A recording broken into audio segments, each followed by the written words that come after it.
cadre de l'organisation des soirées culturelles intitulées « Une femme, une œuvre », le Consulat général d'Haïti à Montréal rend hommage à la pédiatre hématologue québécoise d'origine haïtienne, Dr Yvette Boni, pour son parcours exceptionnel à l'hôpital Maisonneuve-Rosemont et professeur agrégé de clinique à l'Université de Montréal.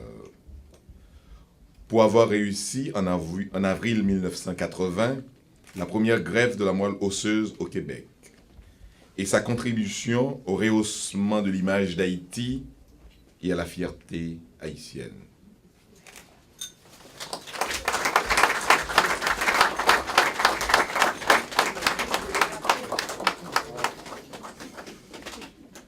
Je vais dire bonsoir à tous les invités spéciaux.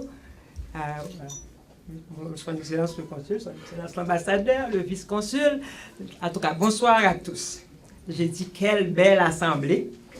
J'ai écrit que j'étais stupéfaite, je dois dire que je suis terrassée et abasourdie par cette rafale d'éloges. Tous ces témoignages d'amour et de reconnaissance, je crois rêver, me demandant pourquoi moi. Qui suis-je pour mériter tous ces honneurs? J'accepte cependant toutes ces marques d'admiration avec humilité et surtout avec joie et fierté, me disant qu'il n'y a pas de hasard.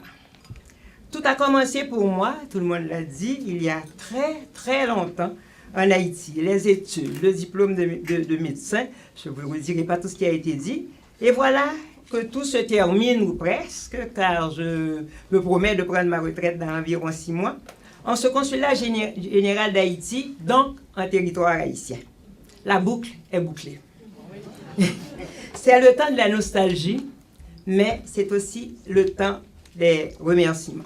Alors, même si on n'est pas à un Oscar, vous allez être pris à écouter des remerciements, mais ça va être bref. Merci aux autorités haïtiennes, à l'ambassade du Canada. Merci au consul, maître Justin Viard, qui est l'initiateur de cette deuxième soirée de rêve, qui m'a permis une vraie introspection et qui m'a permis d'aller faire une rétrospective de ma carrière et de tout ce qui s'est passé. Merci à son staff et à ses collaborateurs, aimables et dévoués. Merci à Haïti, qui a jeté les bases de cette carrière et qui a mis son empreinte sur ma vie et qui l'a colorée au sens propre et au sens figuré. Merci au Canada et au Québec, la terre d'accueil, qui m'a fait confiance, qui m'a donné la chance de déployer mes ailes, de m'épanouir et de faire mes preuves. Merci à ma famille, qui m'a appris l'intégrité, le sens des responsabilités et à toujours faire de mon mieux. Merci à tous mes amis ici présents et aux autres qui m'ont toujours encouragé et ont toujours été là pour moi. Merci à mes collègues, haïtiens, québécois, canadiens, et non moins amis, qui m'ont toujours soutenu, aidé et conseillé, critiqué quand il le fallait. Merci surtout à mes jeunes patients, dont Sonia est la représentante aujourd'hui, des enfants adorables qui ont été pour moi des exemples de courage et de résilience. Et ils m'ont appris aussi à recevoir tous les petits bonheurs de la vie, de ne pas attendre le bonheur grand B, mais chaque petit bonheur de pouvoir l'apprécier à sa juste valeur. Je vais être brève, j'ai fini les remerciements, puisque tous ceux qui ont pris la parole, et je veux citer Dr Laens, Dr Saint-Ange, Daniel Laferrière, Sonia, tous ceux, et puis je les remercie d'ailleurs de tout leur éloge, puisque tous ont souligné mon rôle modèle. Je vais faire la vieille tante acariate et terminer par un message adressé aux jeunes.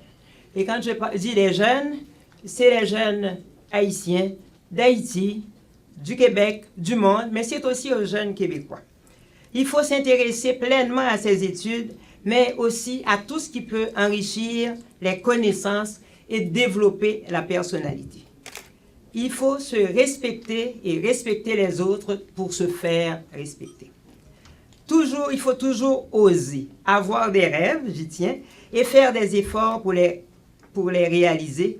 Il faut toujours essayer de repousser ses limites. Ainsi, pour chacune de vous, selon vos moyens, vos disponibilités, vous pourrez réaliser pleinement votre vie de femme ou d'homme extraordinaire. Merci.